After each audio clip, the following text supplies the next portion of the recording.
কক্সবাজারে জলবায়ু স্থিতিস্থাপক এবং শিশু যুবদের সাথে তৃতীয় জাতীয়ভাবে নির্ধারিত অবদান এনডিসি ৩.০ এর উপর পরামর্শ বিষয়ক আলোচনা সভা অনুষ্ঠিত হয়েছে।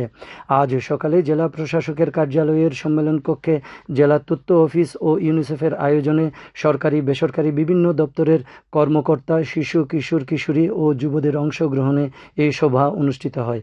এতে প্রধান অতিথি ছিলেন জেলা প্রশাসক মোহাম্মদ সালাউদ্দিন।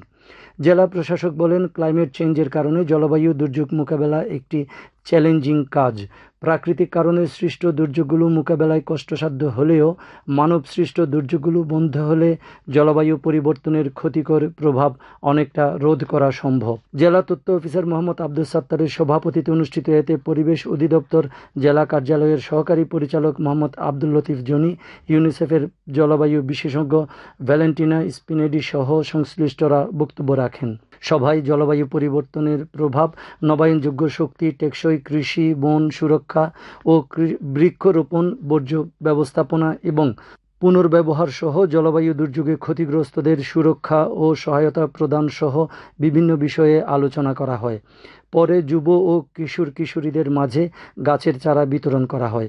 সভার শুরুতে ঢাকায় বিমান দুর্ঘটনায় নিহতদের স্মরণে 1 মিনিট দাঁড়িয়ে নীরবতা পালন করা হয়।